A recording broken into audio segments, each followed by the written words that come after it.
Hey guys, in this month's top 5, I'm going to be sharing with you my favorite books about the Titanic.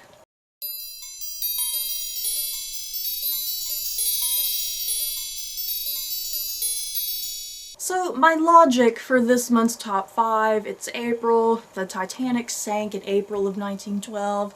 So yeah, why not talk about my 5 favorite books about the Titanic? I love any book about the Titanic, you guys. It's not even funny. The Titanic is one of my favorite subjects in regards to history and historical fiction. Thanks due in part to the James Cameron movie Titanic, starring Leonardo DiCaprio and Kate Winslet.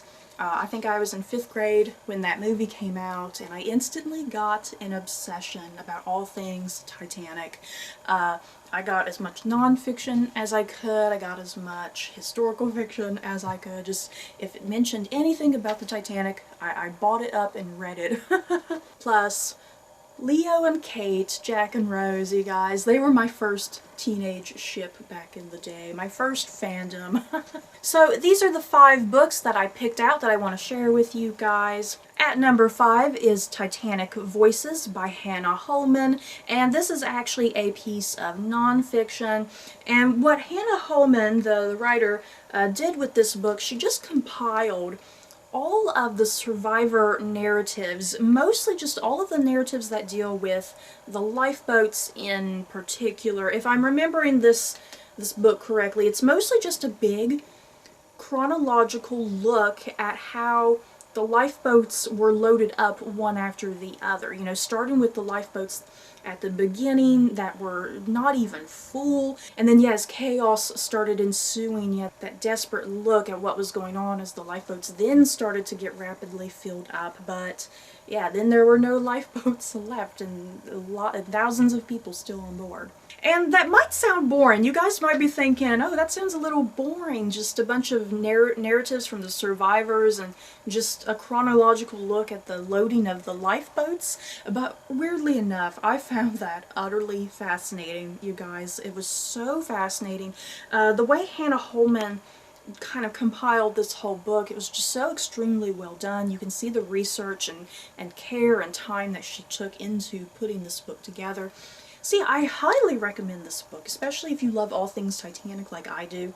At number 4, I have Voyage on the Great Titanic by Ellen Emerson White. And this is a piece of children's fiction done entirely in the format of a diary, part of the Dear America series, if any of you are familiar with that from your childhood. And this just follows a young girl named Margaret Ann Brady. She's a poor girl, but she gets in the employ of a wealthy woman, and yeah, just Margaret's journey on the Titanic.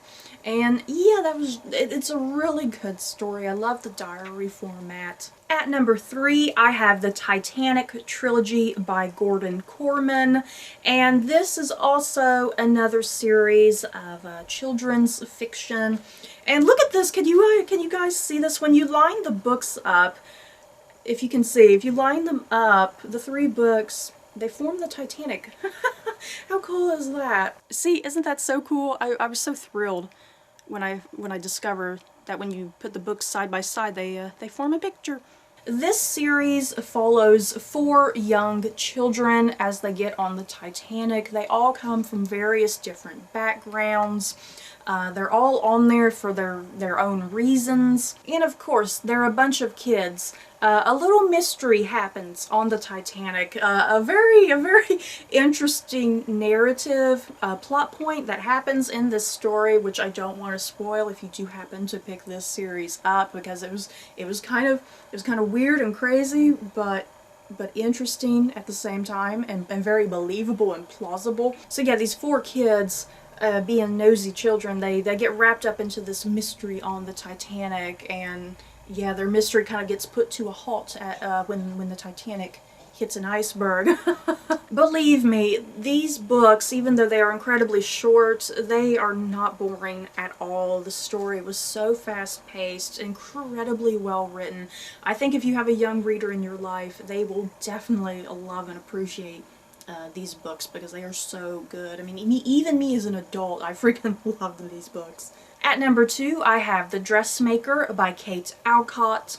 And this book only partially takes place on the Titanic, literally in just the first couple chapters. Basically what this novel is about, it's about this young woman. She's an aspiring seamstress, and she gets into the employ of Lady Lucille Duff Gordon, who was like one of the most richest women on the Titanic at that time, her and her husband. And the Gordons, they end up surviving the Titanic sinking.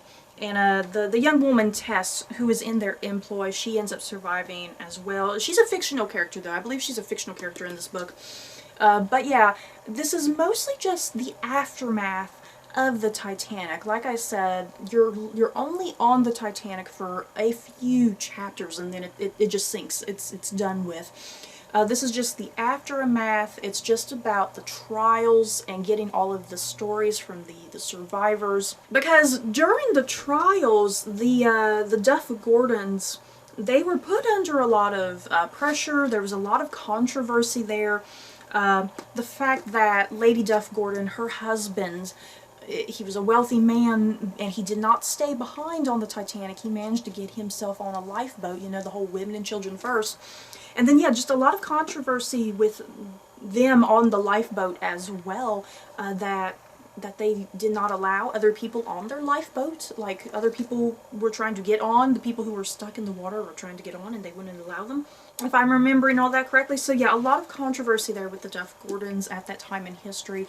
And Tess, the lady that is working for the Gordons, yeah, she's kind of in the middle of all this drama as well. So yeah, just mostly a big look at the chaos and the drama that occurred after the sinking of the Titanic. A very, very good book. I found myself very entertained with this.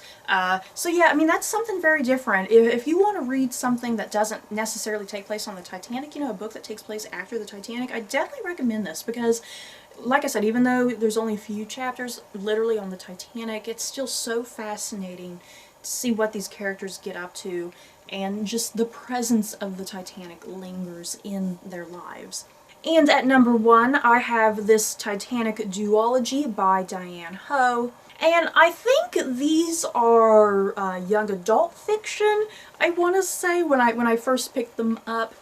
And yeah, just taking place on the Titanic. There's a few different narratives going on in this story. We have a young, wealthy girl who meets up with this other young, wealthy guy, but he's a bit of a scoundrel. And she actually insults him at the beginning of the first book because she thinks he's a third-class passenger, but in fact he's not. And then you also have these two brothers and this young girl that they're traveling with down in third class, and so their whole story. So yeah, you get to see the differences between the first class and the third class through those different points of view throughout both of these books. But yeah, this first book focuses on before the Titanic, during the Titanic, and then as the Titanic sinks, and the little bit of aftermath there. And then the second book in the duology, entirely after the Titanic, and how the Titanic has affected all these people's lives, for either for better or for worse. I used to read these two books a lot. You probably can't tell. The books, the covers are about to fall off because that's how much I read these books as a teenager. So yeah, that's it for my top 5 this month. In the comments below, have any of you guys read these books? And what other Titanic books should I check out? So whether that be nonfiction or historical fiction, because if I would love to go read it if I haven't already. So that's it for this video. I hope you guys enjoyed. Don't forget to like, comment, and subscribe. And if you like this video, you may like these other videos. Bye guys.